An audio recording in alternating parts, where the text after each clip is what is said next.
Welcome to Mastering the Art of Naming Your Startup. In this video, we will explore the essential elements of creating a memorable and effective name for your startup. Let's get started. It can seem like all the good names are taken, and registering a domain for your company can feel like an impossible task. However, a great name makes it easy for customers to find you, talk about you, and refer other customers. It's also a major factor in how people perceive your company's credibility.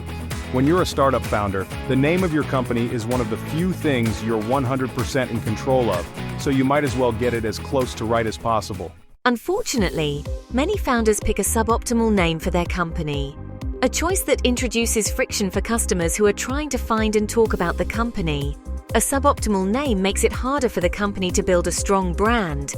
In many cases, it causes the company to spend time and money later to change its name by rebranding. In this module, we cover how to choose a great name from the beginning. That information includes the importance of tying your brand to a strong web presence in the form of a .com domain and relevant social handles. We also introduce the concept of a personal brand for startup founders. We discuss some of the ways you can position yourself as a thought leader to help boost the strength of your company's brand.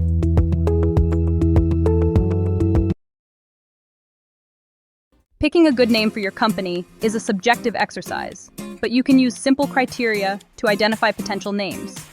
Good startup names have the following 8 attributes. Simple. Simple. A simple name is one that has as few characters and syllables as possible. The shorter the name, the easier it is for people to remember, say, and type.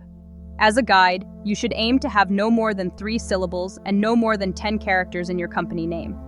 Examples are Uber, Canva, Yammer, GitHub, Bing, Xero, Slack, and Stripe. Memorable. One of the best ways to make your company name memorable is to invent a word. Generally, it's best not to use a generic or descriptive term, such as travel, finance, photo, family, pet, store, groceries, or movie, because many other company names are probably using the same term. Using generic terms can make it hard for you to stand out. It can also affect your search engine ranking. The best invented word names tend to hint at what the company does without trying to describe it in literal terms. Examples, ordered from the most indirect to most direct hints, are Trello, a variation on trellis, a lattice work structure.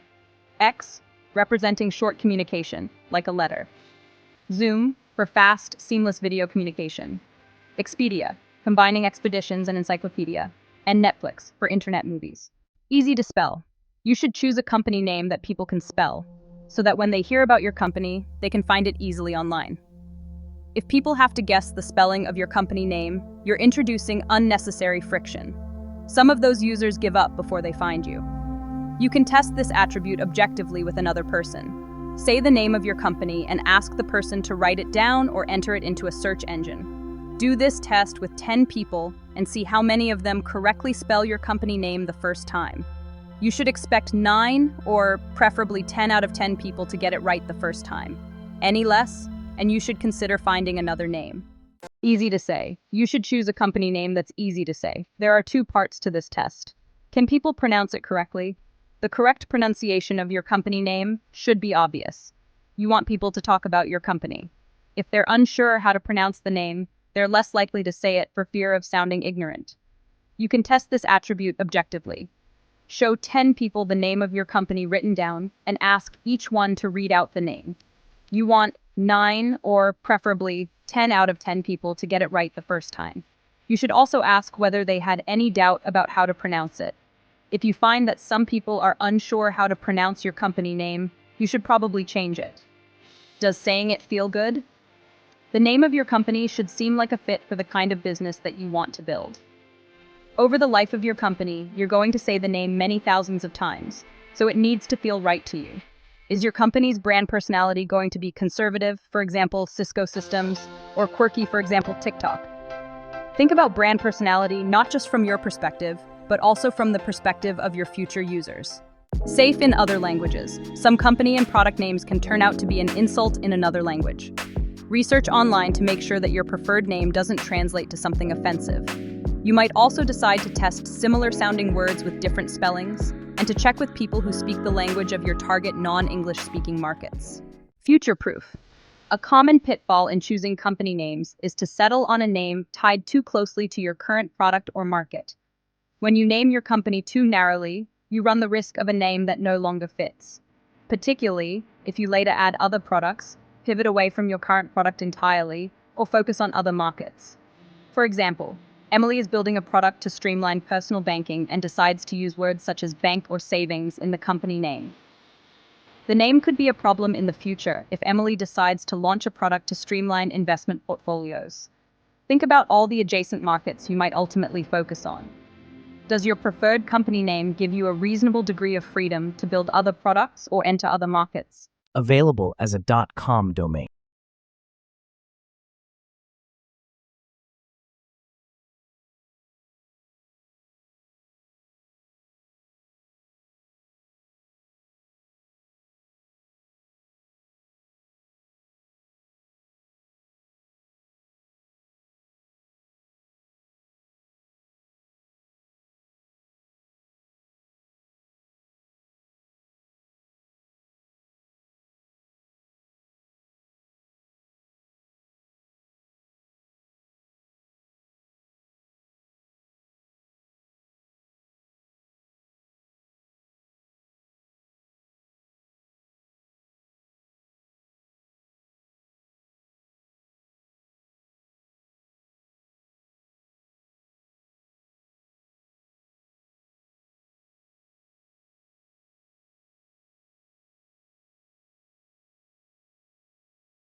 Free of infringements on existing trademarks.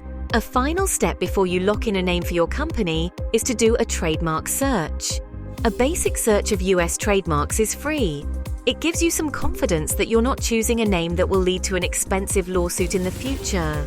It's often a good idea to consult with a trademark attorney who can do a more robust search and advise you on any trademark issues. Task: evaluate your company name. Score your company name, or proposed name, out of 8 by using the following score sheet. If you score 7 or 8, chances are your company name is a reasonable choice. If you score 6 or less, consider changing it. If you decide that you should change your company name, the best time for the change is now.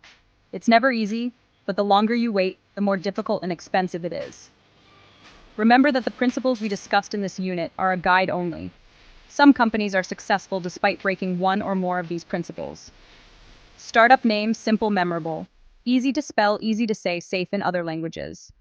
Future-proof availability of a .com domain. Free of infringements on existing trademarks, score Psychos 8. Create a professional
LinkedIn profile. Get some decent photos. It's important to have high-quality photos for LinkedIn, social media accounts, your website, and any other communications that mention you as a founder. A good photo has the following attributes. Current, no more than a couple of years old. Friendly and engaging. You're smiling and looking at the camera. Confident in expression and body language. High quality, ideally taken with a professional camera and available in high resolution when needed. Well lit, not backlit or shadowy, and not in bright sunlight that makes you squint. And free of distractions or other people in the background. It's also a good idea to have various photos available for different uses. Have your biography on the company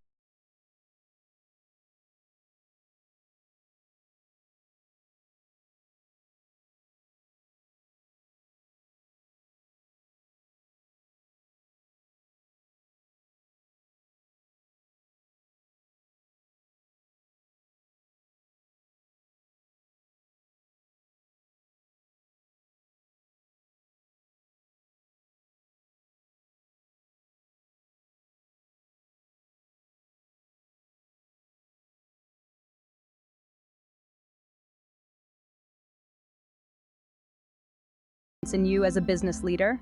Have a presence on social media. Take the time to create personal social media accounts on whichever platforms are most relevant to your audience. If you're a founder of a business-to-consumer company, you might want to focus on Facebook and Instagram. If you have a business-to-business company, LinkedIn might be a priority. Keep your public-facing personal accounts separate from any existing social media accounts that you have for private use. Take the time to post informative content. Do it frequently enough that people can see you really care about engaging with your customers and other stakeholders. Be authentic, instead of posting content that looks like a social media agency created it. This approach is the only way to meaningfully engage on social media these days. Write blog posts relevant to your company or industry.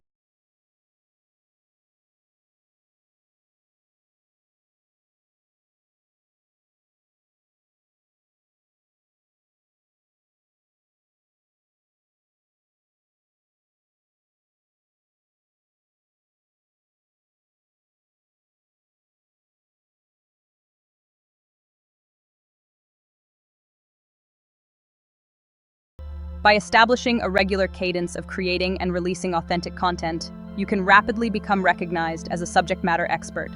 This recognition strengthens the credibility of your company's brand.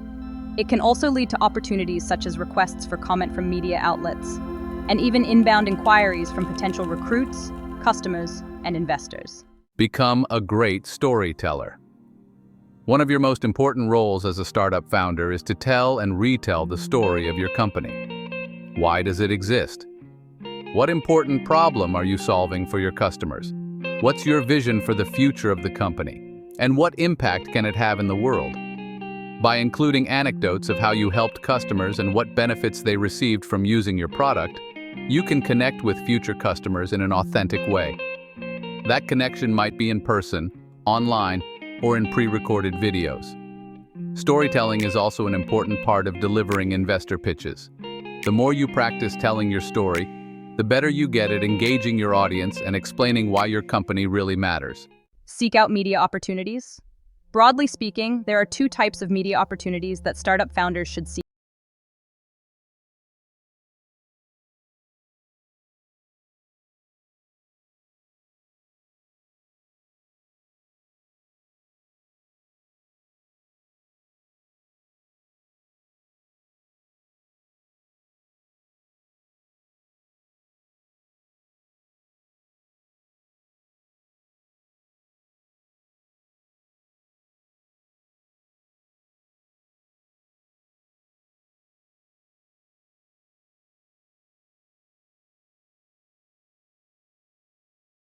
Your company exists.